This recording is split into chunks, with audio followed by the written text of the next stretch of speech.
Hey, Bruins local, can I,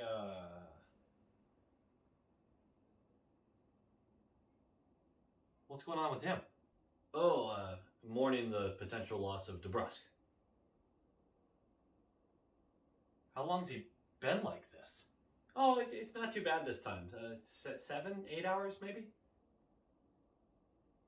Right, Bruins local? Right? Right? Yeah, nothing. Should we do something about it? Like, should we help him out? Are you kidding? I've been live streaming the whole thing. Turn text to speech on.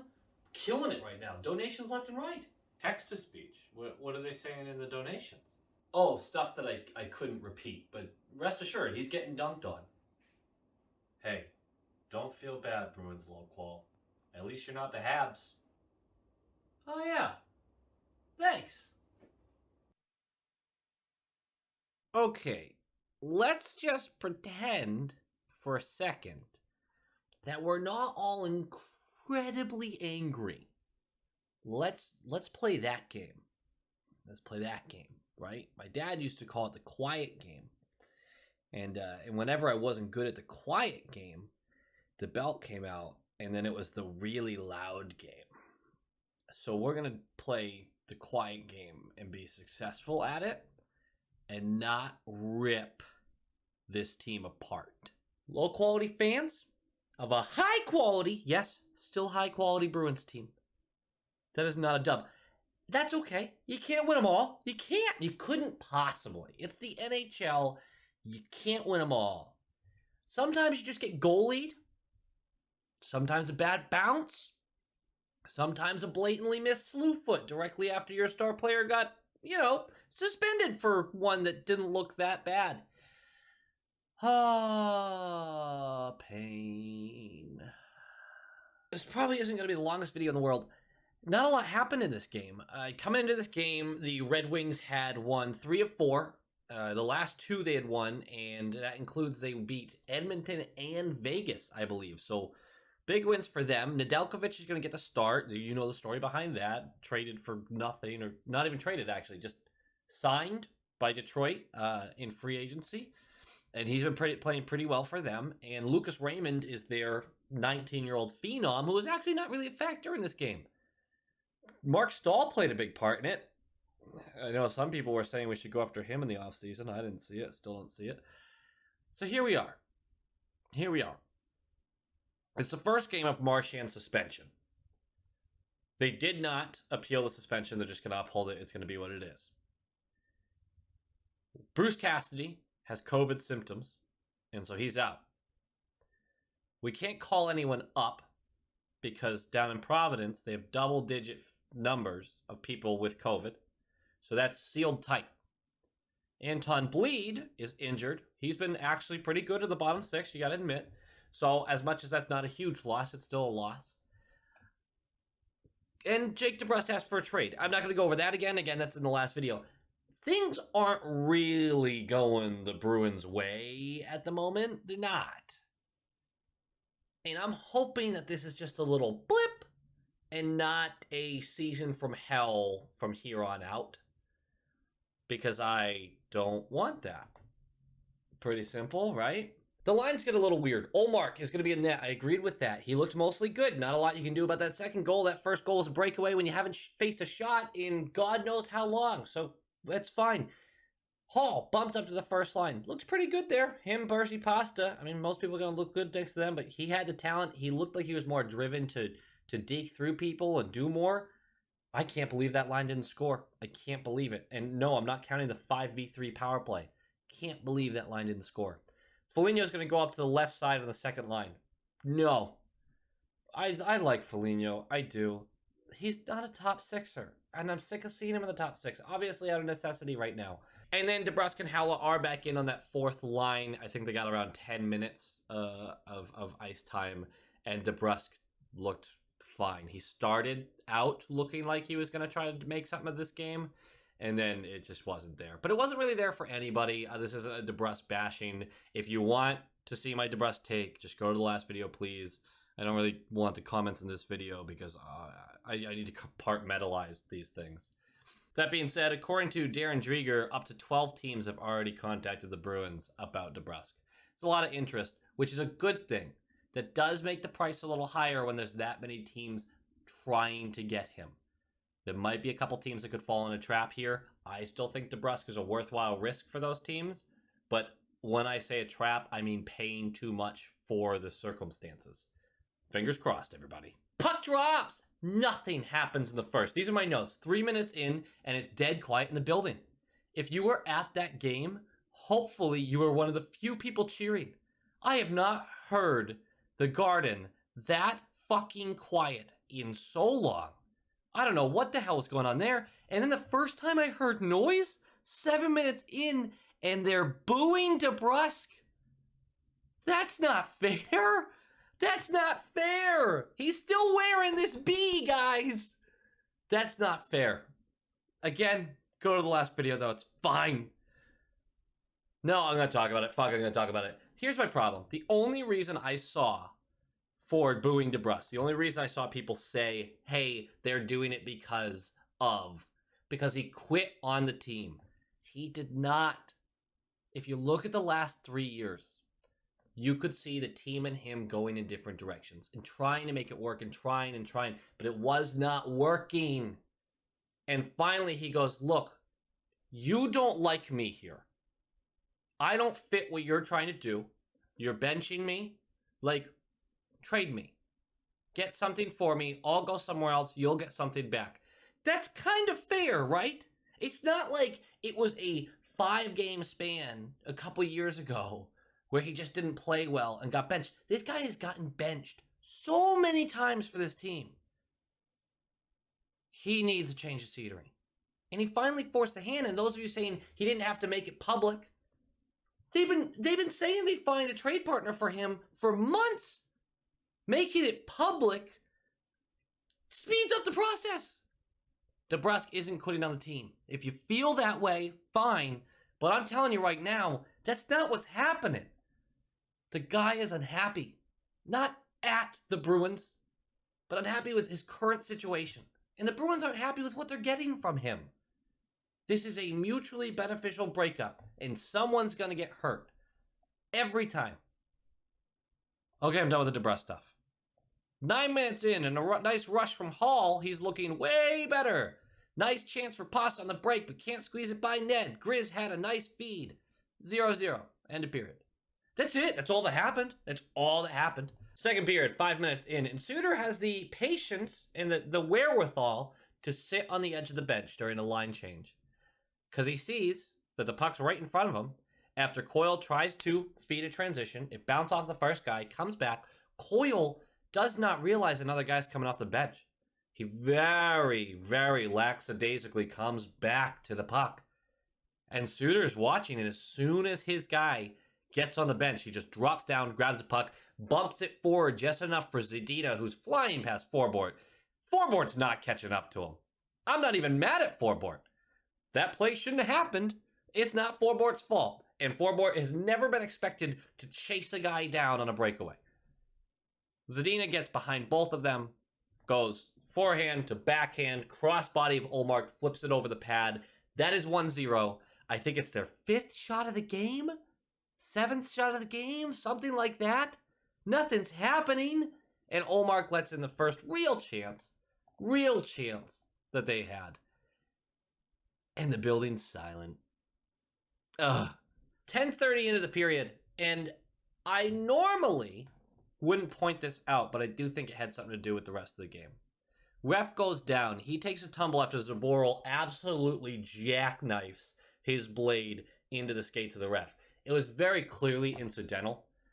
The ref was being used as a pick, and he was in the center of the dot, and one little below the center of the dot, and Zaboral just takes him out. It looks like he lands on his knee. It looks ugly. Best wishes. I didn't catch the ref's name, but best wishes to him. Hopefully a quick recovery. That leaves one other ref. I believe there's the linesman and the one ref, or however that works. He wasn't replaced, is the point I'm getting at. So you have less eyes on the game.